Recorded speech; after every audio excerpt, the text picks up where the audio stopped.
things I love about the Old Testament is that we get stories of people's whole lives, or of large parts of their lives. Not just a little incident or two, but many decades of seeing what happens to them. We see their response to circumstances, to disaster and challenges. We see them struggle in their faith and in understanding, often making mistakes and often failing miserably.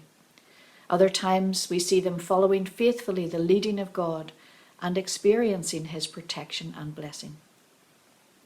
So, for example, we can read the story of Jacob. He was born one of twin brothers, and as we follow his life, we see him deceive his brother to get the blessing of his father. He then has to run away, and he is deceived in turn by his father-in-law and ends up marrying two sisters. Then we have the flurry of children born to Leah, his wife, and finally a son, Joseph, born to Rachel, Jacob's favourite wife. And so we see how the family circumstances set the scene for the story of Joseph, Jacob's favourite son. But Joseph had 10 older brothers who didn't like him because he was the favourite. Joseph also seemed to relish his special status and flaunt it with his dreams of superiority. Each one of Joseph's brothers felt that it was unfair that Joseph got special treatment, and he was a regular pain in the neck as well. So they decided to do something about it. They decided to get rid of Joseph altogether. They had him taken away to a faraway land where they expected him to disappear forever from their lives. They then told their dad, Jacob, that Joseph was dead. But Joseph didn't die. And although life was very hard for him for a long time, eventually his circumstances changed. And he changed. He had a meteoric rise from prison to palace and found himself as one of the most powerful men in the country of Egypt. One day his brothers came to this faraway land looking for food, because there wasn't much where they lived, and they had heard of this powerful man who had stored up food, and they came looking for help. What they didn't realize was that this man was their brother Joseph. He had grown up and changed so much that they didn't recognize him.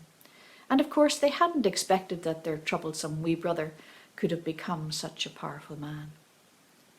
But Joseph recognizes them, and eventually he tells them who he is. In Genesis 45, when Joseph initially shocks his brothers by saying, "I am Joseph," his first question to them is my father still alive? The brothers' immediate reaction to this revelation is not joy or happiness. The narrator tells us that his brothers couldn't answer him, for they were dismayed at his presence. They were not overjoyed to have this brother reappear after so many years. I wonder why not? Well, the presence of Joseph and his desire to see their father would bring to light their treachery, which they had kept hidden and secret for many years. Their father had believed them when they told him that Joseph had been killed by wild animals. And so the appearance of Joseph after all this time would not only show that they had sold him to get rid of him, but then they had lied and caused their father much needless distress.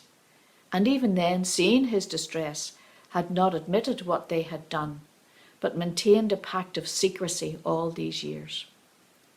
Joseph may have been happy to see his brothers, but they were not happy to see him. It looked like their actions were going to be exposed, and also Joseph, now a very powerful man, might take his revenge on them. At this point in the story, the narrator gives us Joseph's view of what has happened. He tells his brothers not to be angry or distressed for what they had done, because he sees now that God has been involved in their story, and he recognizes a bigger picture than his own personal tragedy. He tells them that he wants them to go and bring their father to Egypt, where he now has the power to look after them. It's only then, after this assurance, that the brothers are able to talk with him, when they see that he is not going to take revenge on them. So the brothers go and bring their father to Egypt, and it seems that for several years they all lived under Joseph's protection and provision. In our reading today from Genesis chapter 50, we enter the story again when Jacob has died, and this precipitates a crisis of anxiety for the brothers. It seems that they are afraid that it was Jacob's presence that prevented Joseph from taking his revenge. And now that Jacob is dead, they're afraid that Joseph will finally do something to get his own back. And so they decide to preempt any such move by Joseph to take revenge, and they concoct a story to tell him, much as they had concocted a story to Jacob about what had happened to Joseph. They explained to Joseph that before his death, Jacob had told the brothers to tell Joseph that he wanted him to forgive his brothers for what they had done.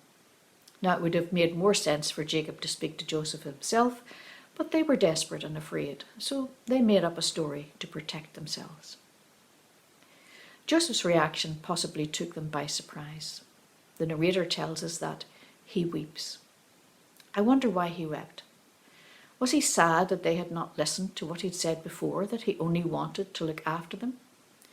Was he disappointed that despite all the kindness he had shown them, they seemed to think that he still harboured a grudge against them? Was he sad that they did not seem to have changed in many years, but were still defensive and making up stories for their own self-protection? The narrative then tells us that his brothers also wept, fell down before him and said, "We are here as your slaves." I don't know why the brothers wept. Did they do so because they were so afraid and couldn't understand what was happening when Joseph wept? Did they feel they had to do just as he did to make him understand that they were now at his mercy? Did they want to show their change of heart? And yet nowhere in the story do we hear from the brothers that they were sorry for what they had done. Nor are we told that they offer any kind of apology to Joseph or ask for his forgiveness. Rather than owning up to their own actions and asking for forgiveness, they use their father as a shield and assume that Joseph will do what he thinks their father wants him to do. It might look like they're seeking forgiveness, but all they are interested in is not having to face the consequences of their actions when they now find themselves in a vulnerable position, standing before the brother they had persecuted, who now has the power to treat them as he wishes. I feel that Joseph probably gave a huge sigh at this point, recognizing that these brothers of his simply did not see what he saw.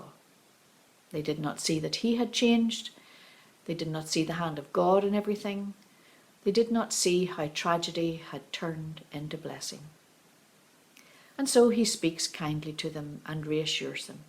He says, "Don't be afraid. Am I in the place of God to make a judgment on you? Even though you intended to harm me, God intended it for good, in order to preserve a numerous people, as he is doing today." How can Joseph forgive his brothers when it appears they are not really looking for forgiveness? One suggestion is that Joseph can do this because he remembers the story differently. He sees what they cannot see. All they can see are the actions they took many years before. But Joseph sees much more than that. He sees God at work in the story. And so as he looks back, he remembers the story differently. The word remember in the Old Testament doesn't just mean to call to mind, but also has the connotation of remembering, putting something back together again. Joseph knows that God has worked in his life, through the arrogance of his youth, through his flaunting of his place of privilege in the family, through all the terrible situations he's had to deal with. Joseph, the young man of privilege and position, was stripped of all of those things, and through the terrible circumstances he endured, he was put back together again as a person. And it is this change that enabled him to forgive and act in a way that would put his family back together again. We might think, how could the brothers not know they were forgiven? How could they not see what Joseph had done for them? But they were trapped in the past, in their own misdeeds, their own failures. And so they could not see the forgiveness when it appeared. They continued to be afraid. Joseph, however, was the one who had been restored, the one who, despite all his tribulations, had come to a place of peace where he was able to think of others rather than just himself. In our New Testament reading today from Matthew, we see a similar picture. A man forgiven, but who does not seem to accept or understand what that means, and who's still looking out for himself, protecting his own interests, and treating people as a means for his own benefit. He may have been forgiven, but he doesn't live as though that is a reality, in the same way as Joseph's brothers. And surely the same can be true in our own lives. We would all acknowledge the patience, kindness, and forgiveness of God towards us, and yet we can be impatient, unkind, and unforgiving to those with whom we live, work, and worship. We sometimes think of forgiveness only in respect of one great act of betrayal or treachery. But I would suggest that we also need to think of forgiveness in terms of many small acts. We can be unforgiving when daily life disappoints us and we blame others. We can be unforgiving when those closest to us fail to live up to our expectations. We can be unforgiving when those in positions of authority fail in their responsibility. And similarly, we often need forgiveness from those whom we have hurt. We often need forgiveness from those closest to us for our failure to love them as we should. We often need forgiveness from those whom we have failed in our responsibilities. And I think this is what Jesus is talking about when he says we need to forgive 77 times, or 70 times 7 as it's sometimes expressed. We need forgiveness again and again. And others need forgiveness again and again in the hurts and disappointments of everyday life. Let me just be clear here and say that forgiveness doesn't mean that we cannot call for justice to be done, and that people should not experience the consequence of their actions, especially in regard to the law. When we talk about forgiveness, we are talking about a work of the heart, a release of ourselves from the tyranny of the result of the actions of others, which often cast a long shadow over our lives. Joseph did not allow the actions of his brothers, terrible though they were, to determine how he treated them when they came looking for help. And this can only happen when we look for God in the story, when we allow him to show us things that we didn't see, things we didn't understand, when we are willing to listen to a different interpretation of the actions and events of the past. We don't know how this happened in Joseph's life, but we can see from his actions and his words that it did.